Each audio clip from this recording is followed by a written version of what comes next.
What's up, Padang people? Good day. I am Princess Shara G. Makasinag, a first-year student taking Bachelor of Elementary Education at Bicol State College of Applied Sciences.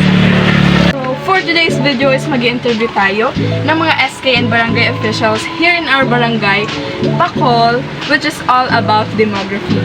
So, wag na tayong magpatumpik-tumpik pa, wag na tayong magpaligoy-ligoy pa. Let's go interviewin na natin sila. So, tara!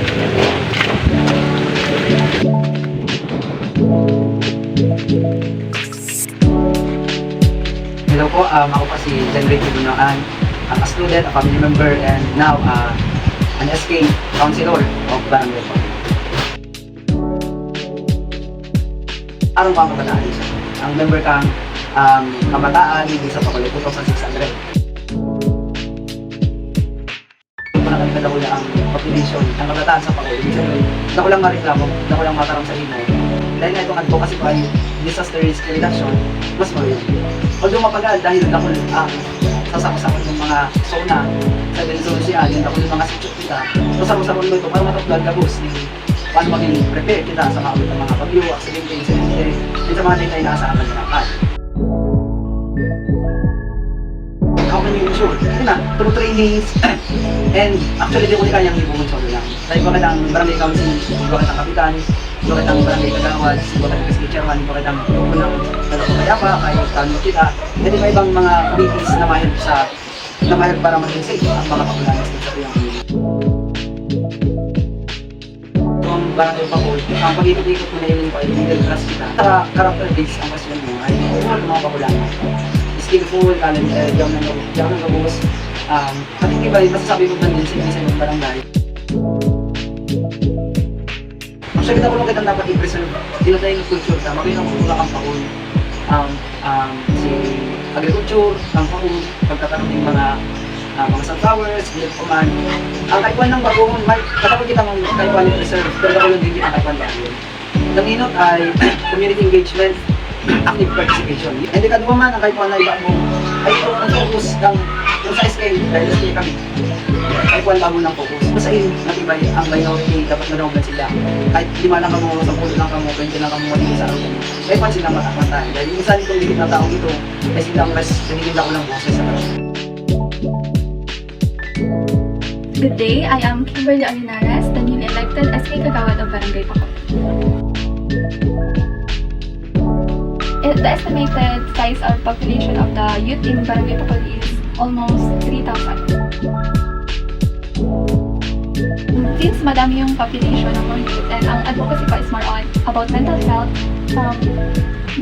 like madaming mga kailangan na facilities and also mga professionals na guidance counselor ang kailangan na mag-cooperate or magkaroon ng connection para magiging lahat ng services, lalo-lalo na sa mental health yung ating mga youth sa mga. So, sa mga youth, malaking tulong na din yung pagkakaroon ng curfew para ma-ensure yung safety ng mga pakulanas and also yung pagkakaroon din ng mga barangay tanod na mas, ang alam ko kasi ngayon, pinapadami yung member ng mga tanod. So, para mas madami din yung mga cater na mga population, lalo lang na sa iba't ibang zone. Mga constituent ng Barangay Bacol are mga students and also may mga, unfortunately, meron din mga teenage mom na ang na-observe is padami na sila, pero may mga opportunities and healthcare din naman na tumutulong sa kanila. So, yung pagiging active nila sa community para mas magkaroon ng development sa entire Bacol. Tama rin hapon, ako si Kagawad, si Patricia si Barangay Kagawad ng Bacol. More or less than 1,000 population. Isa ko sa Bacol, ito na apektuhan dahil Lapola ang kapital ng Barangay Bacol. Kaya itulos ay dapat sa mga dapat nangyayari sa mga Bacol. For example, senior citizen. Hindi ko din, tanod, 24/7 kakamang din ang pulis. Ang pamumuhay ka, nasa center lang. Maray-man, ang paglanos. Maray-man, kumpara sa ibang digdig isa doon, may pang-araw ka ibang talagang digdig, disiplinary ang mga tao. gusto ko, mas dadalang pa. Mas ano pa man ang may mga programa ako na natutunan ko na. Lalo na sa dating kapot ko na mga organization. Ako si Helen San Agustin, nailit bilang sa barangay Kagawad, kang barangay Pakon. Basa inisyon Patas, Asin, Matanos. 16,000. Siguro, sa kadakulan tagalo, nahihirapan bilang mga ino. Pero gusto ko na yan, mas ako na nila servisyon. Ang pagkakita ko, ito committee ba sa sabi, sa Consumer Business. So, ito na sa kanya, ito ang pinapakasapulot ng pagprotehin sa lamang sila. Yung mga tao dito sa mga mabuo, peaceful ba kitang marami.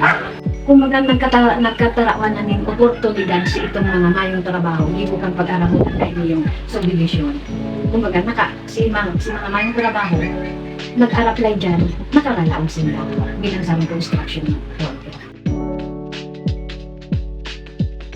Hindi pag-dispose kang masugat. Kakaikuhan lang dapat maninigan sa tuyang lugar. Yan ang lain na hahalik dito sa atong barangay ang pag-dispose ng basura. Kaya kumbaga, pag nakagibo na kami ng ordinansa sa barangay, i-implement nila talaga ang pang basura. So ay napakinggan na nga natin ang kanilang mga pahayag sa bawat katanungan. So pinatayangan nasa 16,000 ang mga tao na naninirahan dito sa Pakol kung saan maaring makaapekto sa pagsulong ng kanilang mga advokasya dito sa barangay kung saan hindi rin naman talaga madali na mabigyan or matugunan agad ng serbisyo ang mga tao sa karamihan nito. Mga nanatili at nadagdag sa mga opisyal ng ating barangay kung saan kanila pa rin namang ipagpapatuloy ang pagserbisyo ng ito para sa mga Pakulan.